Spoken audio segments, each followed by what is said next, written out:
Abra sua Bíblia, Atos capítulo 1, versículo 12. Deixa preparado também o capítulo 2 e o versículo 1. Queria também que deixasse preparado João 7, versículo 38. Por favor. Atos capítulo 1, versículo 12. E deixa preparado também o capítulo 2 de Atos e o versículo 1. Você pode tomar nota. Nós vamos ler também João 7, versículo 38. E também queria que você deixasse preparado, caso você consiga, Daniel, capítulo 1, versículo 8. Deixa também preparado aí, Daniel, capítulo 1, versículo 8. Hoje começa, ou já começou, desde a meia-noite, o jejum de Daniel. Olha para nós, pessoal. Começou o jejum de Daniel. Eu quero... Mamãe, olha para o bispo. Eu quero que a senhora, o senhor entenda o que é o jejum de Daniel. Por que devemos fazer o jejum de Daniel? E como fazê-lo? O que é, por quê e como. Nós precisamos nos situar, já que hoje começa o jejum de quê?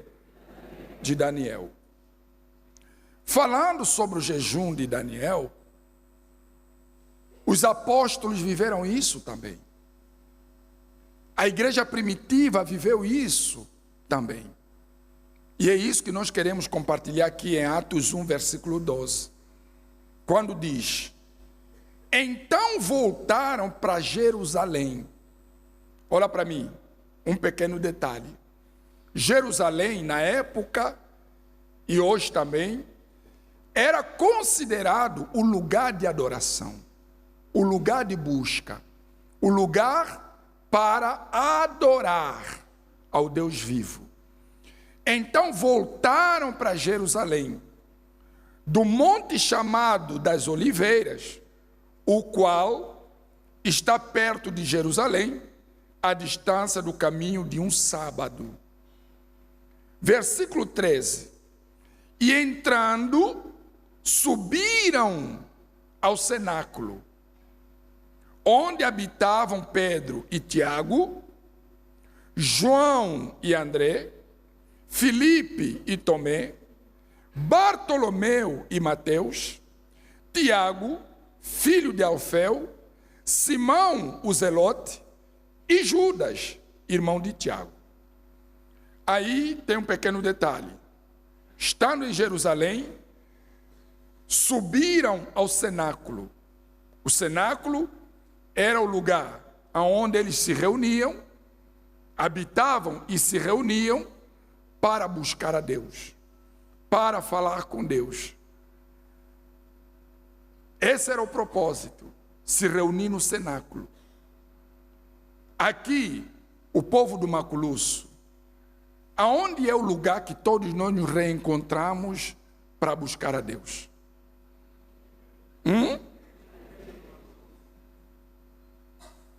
Vocês ainda têm dúvida? É na praça? É na praia? É aonde? Aqui na igreja do Maculuço, aqui na catedral, assim como em outras catedrais, em outras igrejas, representa o cenáculo aonde os discípulos se reencontravam com o propósito de buscar a Deus. Versículo 14 diz: todos estes perseveravam, quer dizer, no cenáculo, perseveravam unanimemente em oração e súplicas. Eles não apenas subiam, não apenas frequentavam o cenáculo, a igreja, mas perseveravam em um só espírito, em uma só fé, na oração e na súplica. Então isso demonstra que havia uma entrega, havia um engajamento naquilo que era ou naquilo que é espiritual. Eles não iam na igreja para frequentar a igreja. Eles não iam à igreja para viver de aparência, mas eles iam à igreja para viver a fé como ela é. Eles iam à igreja para praticar a palavra. E uma das práticas era a perseverança na oração e na súplica. A oração e a súplica. Aí diz, com as mulheres e Maria, mãe de Jesus, e com os seus irmãos. Por conta dessa perseverança, súplicas, entregas, por conta desse propósito de ficarem ali num só espírito e ficarem ali focados, eles eram focados, eles tinham que ficar no cenáculo para não se distraírem com as coisas do mundo, eles tinham que ficar no cenáculo para não permitirem a mente se encher com outras coisas. E por conta dessa perseverança, dessa entrega, no capítulo 2, no versículo 1, diz assim: e cumprindo-se o dia de Pentecostes, estavam todos concordemente no mesmo quê? Ou seja, no dia de Pentecostes. Eles não estavam dispersos. Um na Mutamba e o outro em Viana, não. Um no Benfica e o outro no quilômetro 30, não. Eles estavam todos no mesmo quê? No mesmo lugar. Todos reunidos ali. Todos na mesma fé. No mesmo espírito. Cumprindo-se o dia de Pentecostes. Que veio culminar com o derramamento do que, pessoal? Do Espírito Santo. O dia de Pentecoste, que outrora, na época do povo hebreu ao sair do Egito, o dia de Pentecoste era comemorado a libertação, a saída da escravidão para a terra prometida. Já depois do derramamento do Espírito Santo, o dia de Pentecoste tornou-se o dia mais importante do universo, porque é o dia em que o Espírito de Deus entrou na mente humana. Então Deus separou o dia de Pentecoste para derramar o Espírito dele. Mas para que o Espírito de Deus descesse, eles tinham que estar no mesmo Espírito, no mesmo lugar, na mesma fé. E não poderiam estar dispersos. Eles tinham que estar ali unidos. Diga amém todo mundo. Eles tinham que estar unidos. Eles tinham que estar focados. Eles não poderiam estar distraídos com outras coisas. Eles tinham que estar na mesma fé. Agora, que fé é essa? Presta atenção.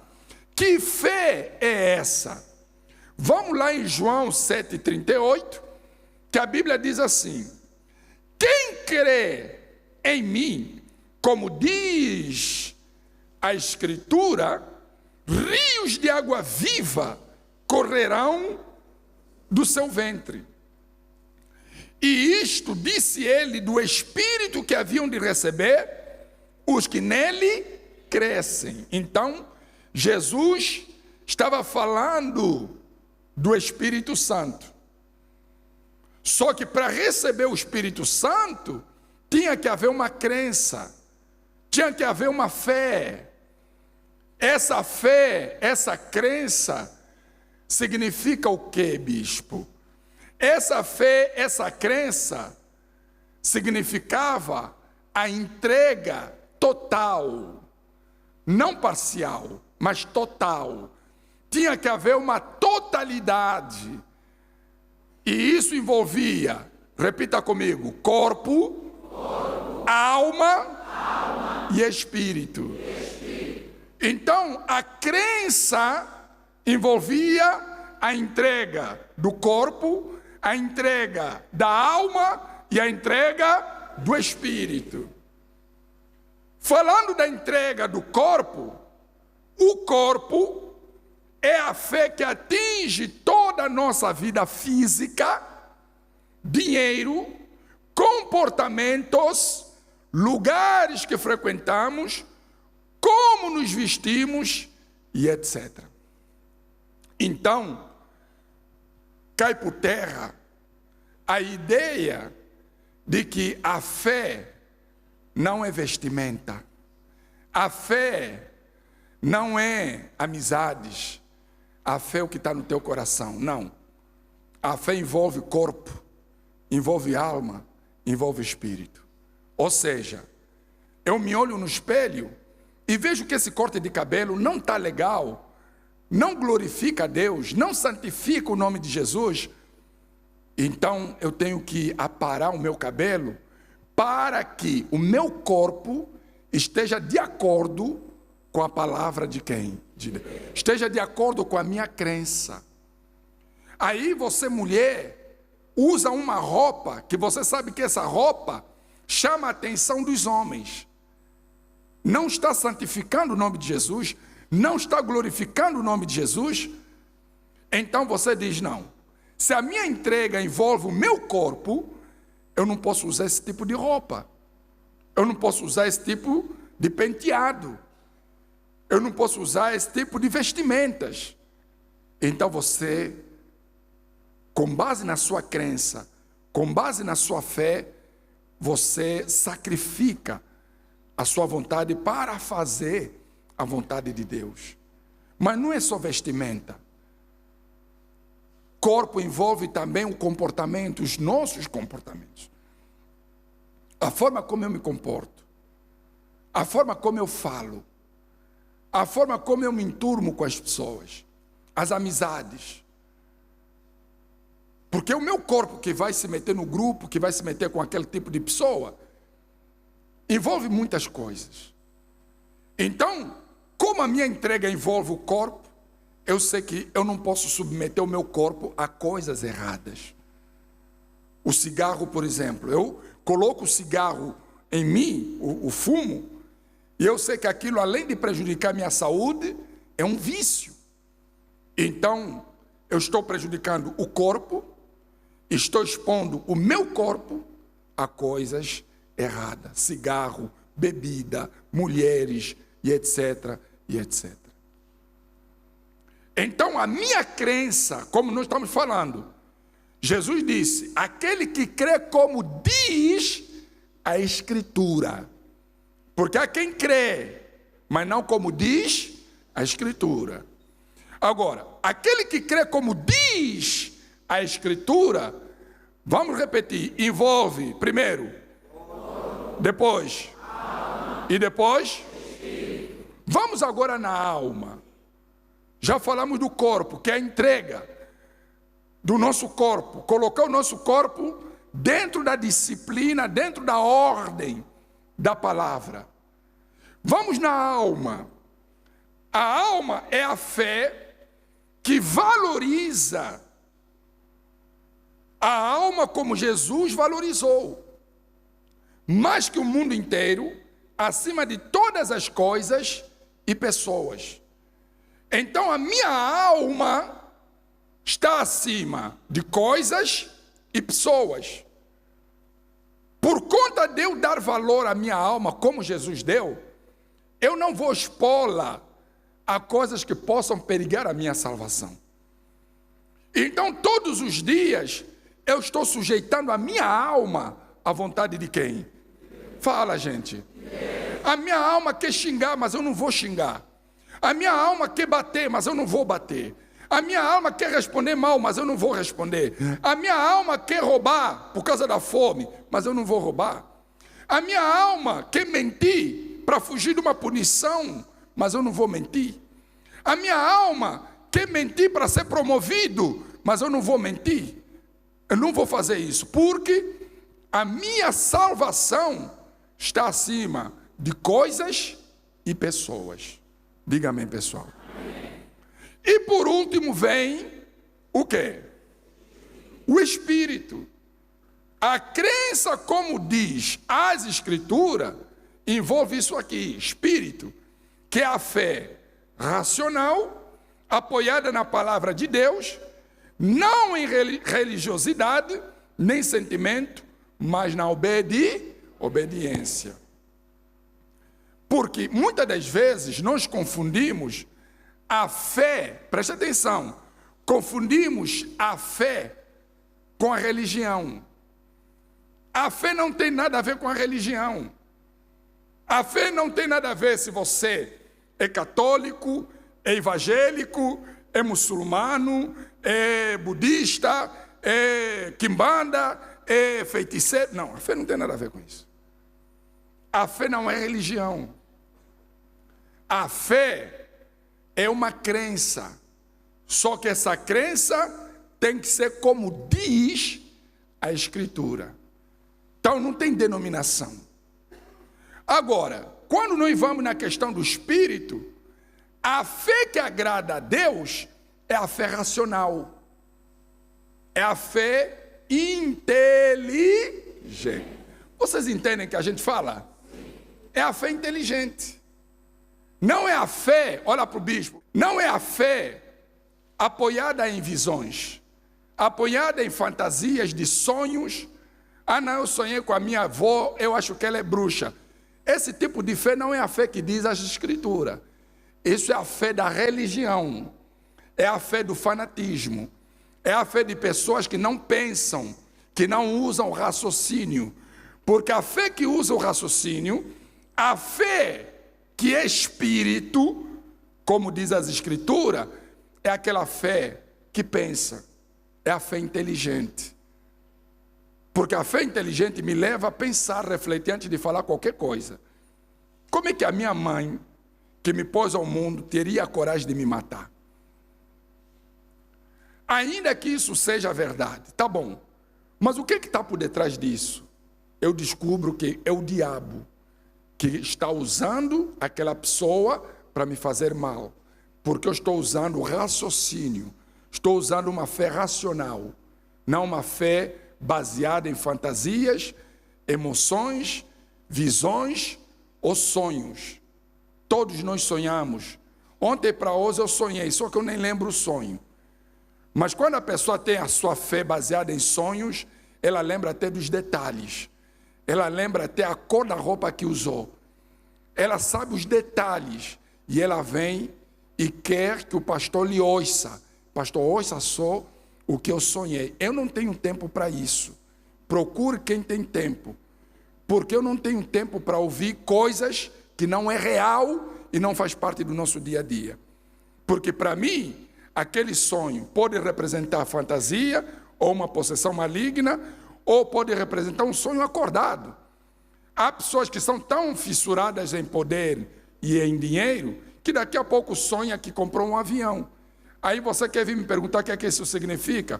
Isso é coisa da tua quê? Cabeça. Diga amém, pessoal. Amém.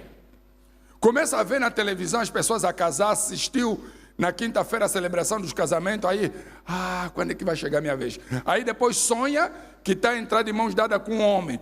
Isso significa o quê? Isso é coisa da tua cabeça. Você viu os outros a casar, agora também quer casar, por isso que você sonhou. Qual é o problema?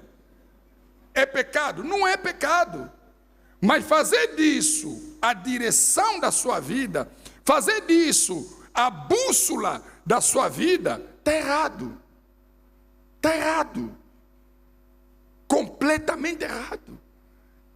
Então as pessoas que não têm a fé, como diz a Escritura, a crença, como diz as Escrituras, acabam apoiando suas vidas em coisas que não tem nada a ver. Então, é corpo, alma e espírito. Quando eu digo espírito, eu falo inteligência, conhecimento.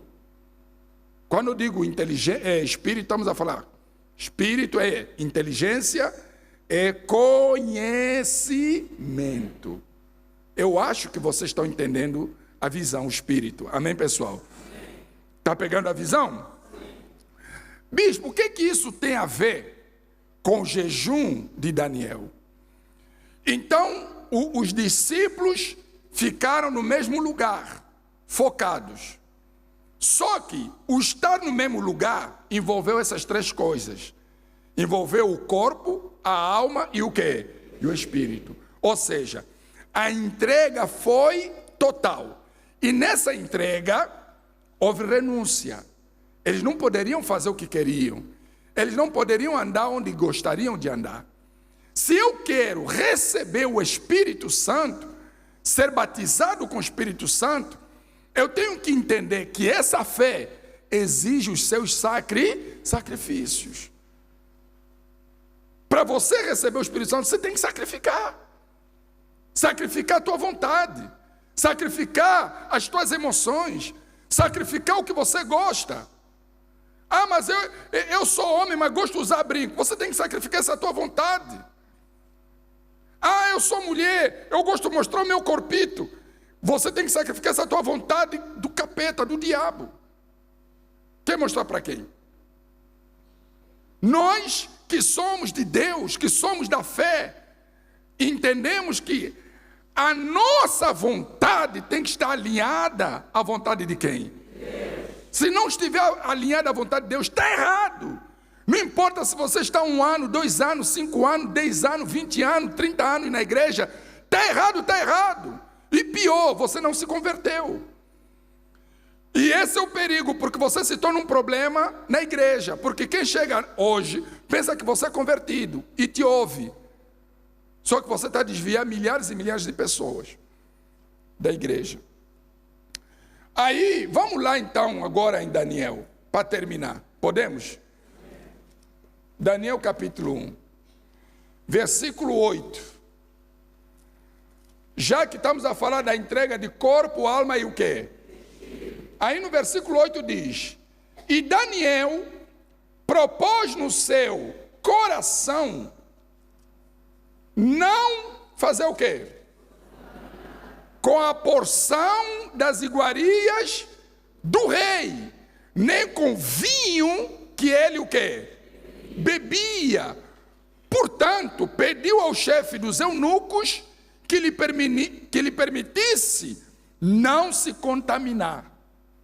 Porque Daniel sabia que aquilo que o rei comia e bebia era contaminado, era pecado. E ele não queria se contaminar. Versículo 9. Ora, Deus fez com que Daniel achasse graça e misericórdia diante do chefe dos eunucos.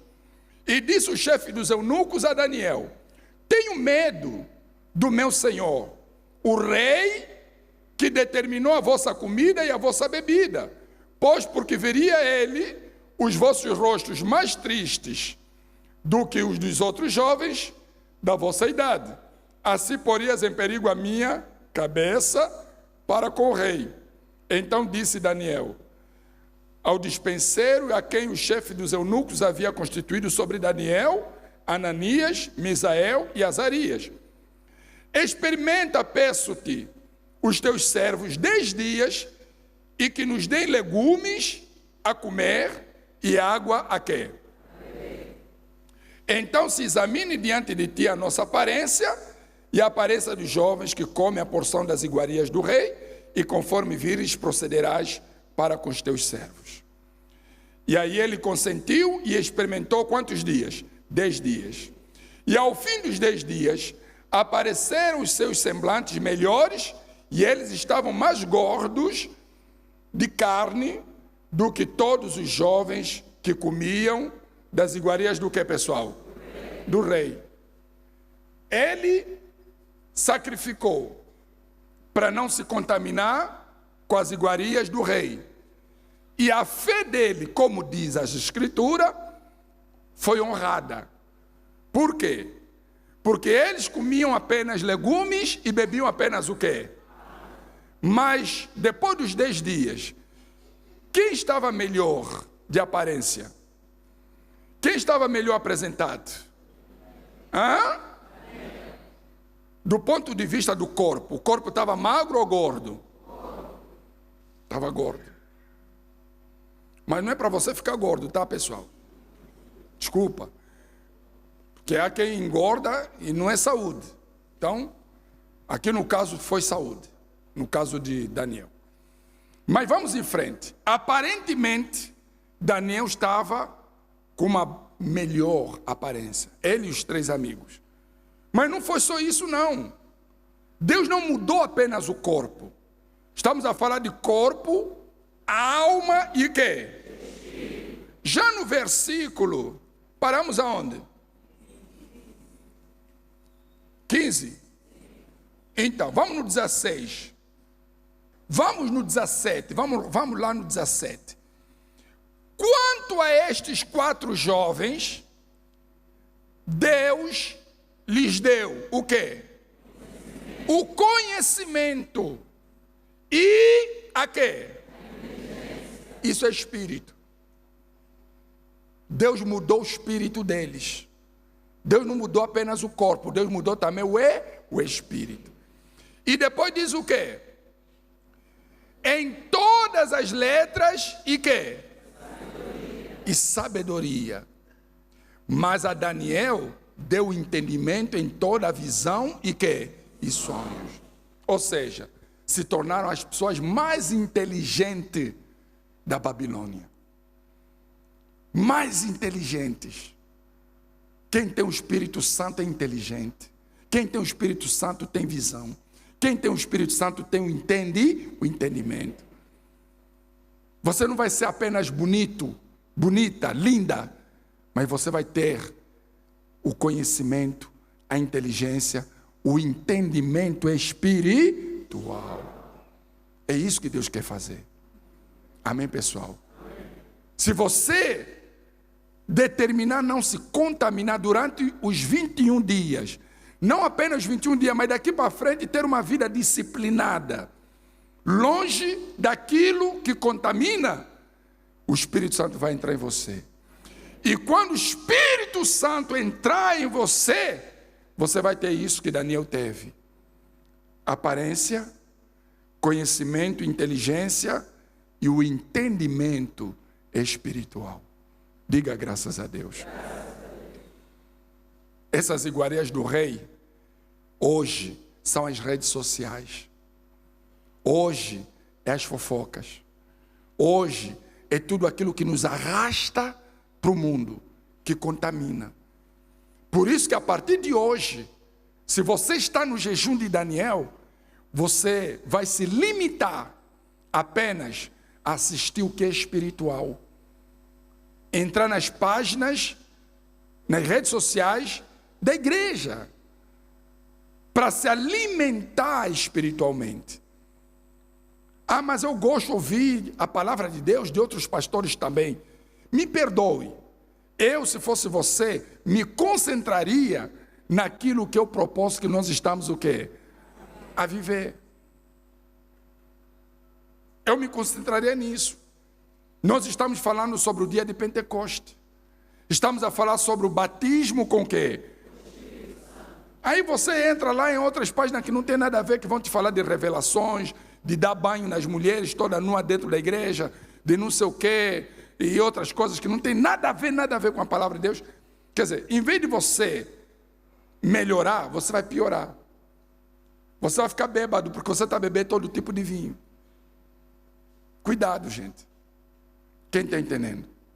Então, o que você vai fazer? Todos os dias, 21 horas, eu lanço esse desafio a todos.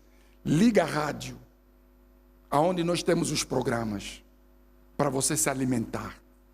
Amém, pessoal? Amém. Liga a Rádio LAC, a Rádio Next FM ou a Rádio Platina Line.